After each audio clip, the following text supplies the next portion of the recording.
সতে মুচি যাতে মুচি হলেও জুতো সেলাই সে করে না, পেশা তার ঢোল বাজানো। সেজন্য কেউ কেউ বলে সতে বায়েন।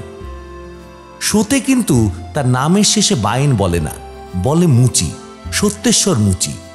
এই সত্যেশ্বর মুচি বা সতে মুচিকে নিয়ে আমাদের গ্রামে ভারী মজার একটি গল্প প্রচলিত আছে। আমাদের গ্রামের অনতিদূরে রায়না নামে এক বিখ্যাত গ্রাম আছে। একদিন সতে এবং ওর দুঃসম্পর্কের এক জ্যাঠামশাই ভূষণ কি এক জরুরি কাজে খুব ভোরে রায়না যাওয়া ঠিক করল। আগের দিন রাত্রে সব ঠিকঠাক করে পরদিন ভোরবেলায় ভূষণ এসে সতেকে ডাকল। সতে, এই সতে। তখন নিশি ভোর, আকাশ তখনও অন্ধকার, একটিও কাকপক্ষী ডাকেনি। তেমন সময় ভূষণ ডাকল, সতে রে, এই সতে। কিন্তু কোথায় সতে? সাড়া নেই, শব্দ নেই। অবশেষে অনেক ডাকাডাকির পর সতের বউ দরজা খুলল। ভূষণ বলল, কি ব্যাপার, সতেকে ডেকে দাও, সকাল করি না গেলে কোনো কাজই যে হবে না। সতের বউ তো আকাশ থেকে পড়ল। ওমা, সে কি! এই তো একটু আগে আপনি আইসা ওনারে ডাইকা নিয়ে গেলেন, আবার এখন আইসা ডাকাডাকি হরছেন। বলি, ব্যাপারটা কি? ভূষণের চক্ষু তো তখন চরক গাছ। আমি আইসা ডাইকে নিয়ে গেলাম? কই, আমি তো এই আসছি। না, আপনিই তো ডাকলেন তারে। হেও অমনি আপনার ডাক হই না বাড়েই গেল। ভূষণ তখন মাথায় হাত দিয়ে বসে পড়ল। আরে কি সর্বনাশ!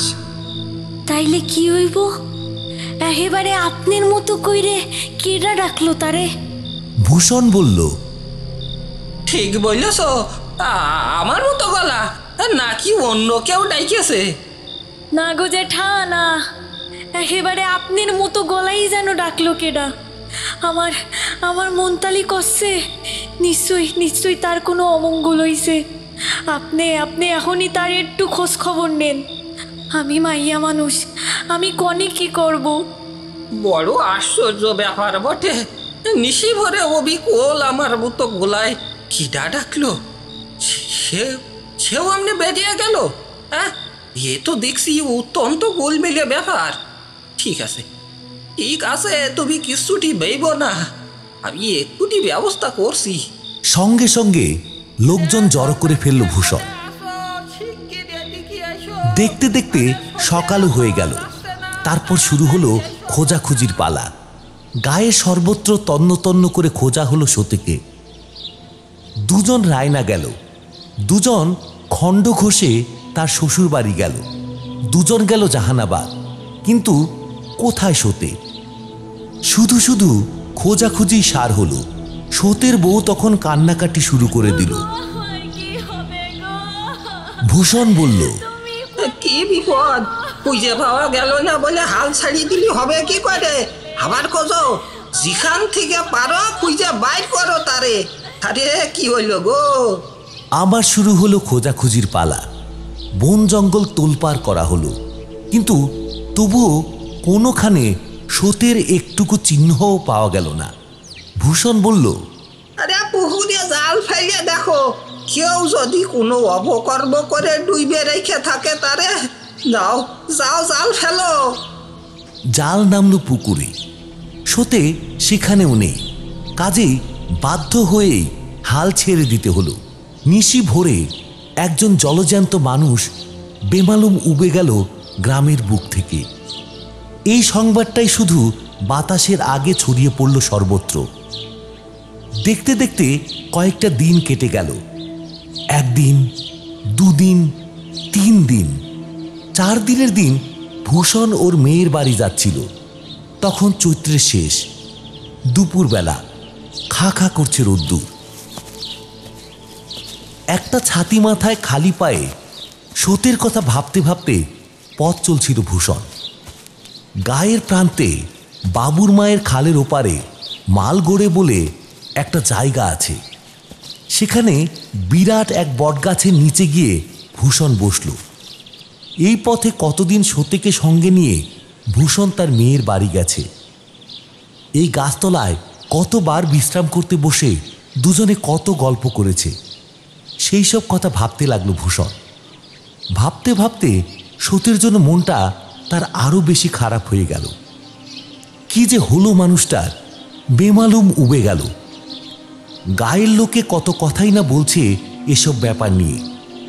কেউ বলছে ওকে ঠিক নিশিতে ডেকেছে, কেউ বলছে বাঘে খেয়েছে, কেউ বলছে দেশ ত্যাগ করেছে, যার যা ইচ্ছে সে তাই বলছে।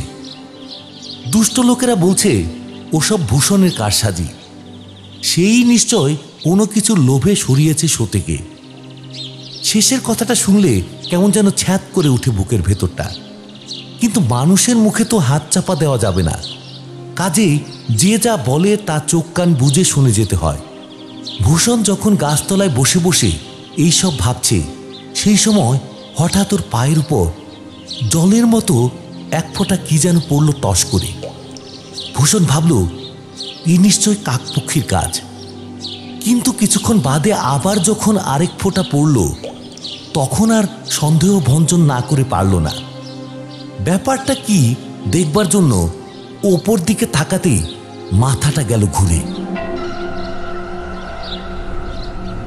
যা সে দেখতে পেল তা স্বচক্ষে দেখেও যেন বিশ্বাস করতে পারল না। ভূষণ দেখতে পেল সেই বটগাছের অতি উচ্চে তিনটি মোটা মোটা ডালের ফাঁকে চুপচাপ শুয়ে আছে সতী, আর তারই কাতর দুটো চোখ বেয়ে টপটপ করে ঝরে পড়ছে সেই জলের ফোঁটা। সতীকে দেখতে পেয়েই ভূষণ লাফিয়ে উঠল। সতে, এই সতে, সতে রে। কিন্তু কে দেবে সাড়া? সাড়া নেই, শব্দ নেই। সতী শুধু চেয়ে চেয়ে দেখছে। ভূষণ আবার ডাকল, সতে, তাই সতে। সতে এবারও সাড়া দিল না। ভূষণ ফের ডাকল, আই আই সতে, তা ওখানে শুয়ে আছিস কেন? আমি তো জেঠা মশাই, আমারে চিনতে পারছিস না? সতে নিরুত্তর। ভূষণ বুঝল গতিক সুবিধের নয়, এর মধ্যে নিশ্চয়ই কোনো ভৌতিক ব্যাপার রয়েছে, নয়তো মাথা খারাপ হয়েছে সতের। কিন্তু ভৌতিক ব্যাপারই যদি হয়, তাহলে তো একে এখানে একা ফেলে রেখে কাউকে ডাকতে যাওয়া ঠিক হবে না।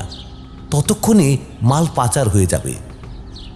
তারপর তন্ন তন্ন করে খুঁজে মরে গেলেও আর কোথাও পাওয়া যাবে না তাকে। অথচ ওকে ওখান থেকে নামিয়ে আনাও তার একার কর্ম নয়। যাই হোক, ভাগ্যক্রমে হঠাৎ সেখান দিয়ে ভূষণেরই এক চেনা লোক যাচ্ছিল। ভূষণ তাড়াতাড়ি তার কাছে গিয়ে তাকে সব কথা খুলে বলে গাছতলায় নিয়ে এলো তাকে। তারপর সতীর দিকে আঙুল দেখিয়ে বলল, ওই ওই দেখো। ওপর দিকে তাকাতেই লোকটির তো চক্ষু স্থির। আরে এই সত্যিই তো, ওই তো আমাদের সতে মসি। ওরে ওখান থেকে এক্ষুনি নামিয়ে ফেলতে হবে। এই তা তো হবে, কিন্তু এখানে কি করে এলো? আরে সেইটাই তো আশ্চর্য।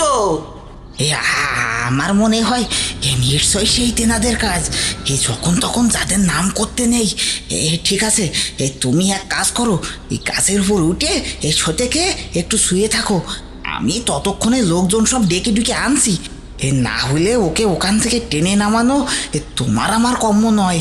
এই বলে লোকটি দ্রুত পদে গ্রামের দিকে চলে গেল। আর ভূষণও তৎক্ষণাৎ গাছে উঠে ছুঁয়ে ফেলল সতীকে। তারপর লোকজন এলে সবাই মিলে ধরাধরি করে সতীকে নামানো হলো। পালকিতে শুয়ে বাড়ি নিয়ে যাওয়া হলো। ওঝা এসে ঝাড়ফুঁক করতে অনেকটা সুস্থ হলো বেচারা। দিন কতক পরে যখন সে একেবারে সুস্থ হয়ে উঠল, তখন একদিন সকলের কাছে সব কিছু সবিস্তারে খুলে বলল সে। সতে বলল সেদিন ভোরবেলায় ভূষণের মতো গলা করে কে যেন তাকে ডাকল। সেও অমনি মন্ত্রমুগ্ধের মতো বেরিয়ে এলো সেই ডাক শুনে।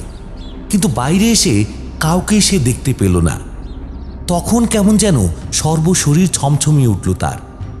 এমন সময় হঠাৎ সে বুঝতে পারল তার পায়ের তলা থেকে মাটি ক্রমশ যেন সরে সরে যাচ্ছে এবং অনেক উঁচুতে উঠে যাচ্ছে সে। তখন সে কতবার চেষ্টা করলো চিৎকার করে কাউকে ডাকবার, কিন্তু তার গলা দিয়ে তখন এতটুকু শব্দ আর বের হলো না। কেমন যেন বোবা হয়ে গেল সে। তারপর বাতাসে ভাসতে ভাসতে খালের ধারে ওই বটগাছের ডালে গিয়ে আটকে গেল। সেই থেকে 3-4টে দিন ওইখানেই ওই গাছের ডালেই একভাবে কেটে গেছে তার। ওই গাছের তলা দিয়ে কত লোকজনকে সে যেতে আসতে দেখেছে, কিন্তু বহু চেষ্টা করেও গলা দিয়ে এতটুকু শব্দ বের করেও কাউকে সে ডাকতে পারেনি। সারাটা দিন যে কিভাবে কাটতো তার, তা একমাত্র সেই জানে।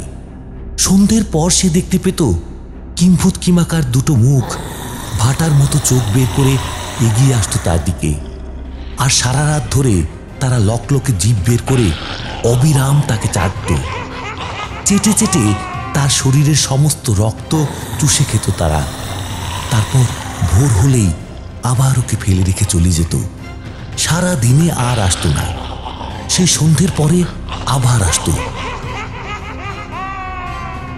সতীর মুখে এই অবিশ্বাস্য কাহিনী শুনে অবাক হয়ে গেল সকলে।